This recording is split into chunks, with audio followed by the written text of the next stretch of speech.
Good afternoon, everyone. Today I will be explaining Rutherford's legendary gold foil experiment. And I apologize for not showing myself because this is the best way to show my prototype. Anyways, so for some context, the atomic model widely accepted before this experiment was J.J. Thomson's plum pudding model, which suggested that electrons were stuck in place in a spherical cloud of positive charge. So in 1909, Rutherford and his good friends Marsden and Geiger performed an experiment that proved the existence of the nucleus along with protons, and they claimed that atom is mostly empty space with the majority of its mass concentrated in a tiny central nucleus. His conclusions and findings also disproved the previous atomic model, the plum pudding model by Thomson. So in this experiment, Rutherford used a lead block that emitted alpha particles, a very, very thin gold foil, and a zinc sulfide screen. For my awesomely replicated prototype, almost identical, I used an empty box with a small hole and a flashlight in it, a detached hula hoop, and a few yellow Uno Jenga pieces, and I assume that you know what each of these alternatives replaced. To begin, Rutherford used alpha particles as they were high in energy and much smaller than an atom. And this allowed the alpha beam of particles to penetrate right through the atom. And when the alpha particles were directed to the gold foil, the scientists expected the alpha particles to pass right through the atom and the alpha particle to target right behind the gold foil. And the zinc sulfide screen they used would show with a glow where the alpha particles hit. Initially, they predicted this as the plum pudding model suggested that the atom was filled with a positively charged cloud. However, first I'll show you what the experiment will look like. We have flashlight, and this is our alpha particle emitter. So the particles would hit the gold foil, and what they thought that it would go right through the gold foil. And here you can see some white things that would indicate just indications of where the alpha particles hit in the sulfide screen. However, they discovered something that would soon turn out to be a scientific breakthrough. To their surprise, once in a while, around 1 in 8,000 alpha particles were deflected at large and small angles, large angles being close to 180 degrees. I'll show you. So alpha particle here, and when it hits the gold foil, sometimes, every once in a while, it's deflected either here, there, or even at large angles such as there. As you can see, the white balls, the white things that are not right behind the gold foil. So based on these observations, Rutherford and his team were able to come up with some conclusions.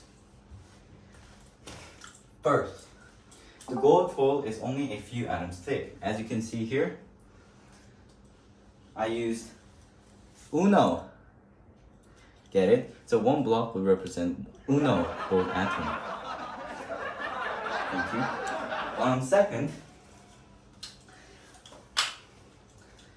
Second, from the unpredicted events of the alpha particles that would be deflected there and there, they claim that most of the atom is empty space. Also, since the particles sometimes veer off to the side or come right back at large angles, they deduce that something must be in the atom, very small and hard. And when the particles hit off that small and hard thing in the atom, the trajectory of the alpha particles are significantly altered. So from this, they predicted that whatever was in the particles, they predicted that whatever the particles were hitting also had a positive charge. Why? Because alpha particles are positively charged. So if two similarly charged things go against each other, they repel. But they thought that was the reason why the alpha particle beam would deflect. Now, from these conclusions and observations, let's see how the gold foil experiment disproved the plum pudding model. From his experiment, he comes up with what's called the Rutherford atom. In this model, he says that the positive charge of the atom isn't like a cloud spread throughout the atom, but all the positive charge was centered in the nucleus, which they believed were hard, dense, solid nucleus with electrons stuck in place around the atom. However, they soon realized that this was wrong, and then they asserted that the electrons are actually spinning around the nucleus, with the nucleus not a solid, but in fact made of protons that have a positive charge. So by what they meant as that nucleus was solid, it's how Dalton believed that the atom was just like a solid spherical ball. Now this is what he called his newly refined atomic model. He called it nuclear atom because it was the first model to have or even mention a nucleus. Nonetheless, the atomic model was still far from being accurate. One big thing they missed in this model was the existence of the neutrons in the nucleus. However, other scientists would soon disprove this model, and now we will use the atomic model Schrödinger gave us. To show you once again how this experiment was conducted, we have the alpha particle emitter here, the gold sulfide screen, and the gold foil. So here, let me show you. Say this is the alpha particle. It comes right here. Whoa, magic. Shoo! It hits the gold foil, and what they thought was that the alpha beam would pass right through and hit here, and there, and there, and there, right behind the gold foil, as you can see. However, every once in a while, the alpha particle would veer off to the side, there, or there, or there, or even at very steep angles. And this is what they thought. So from these, they came up with the conclusions I said earlier, and yada yada yada. They come up with what's called the nuclear atom.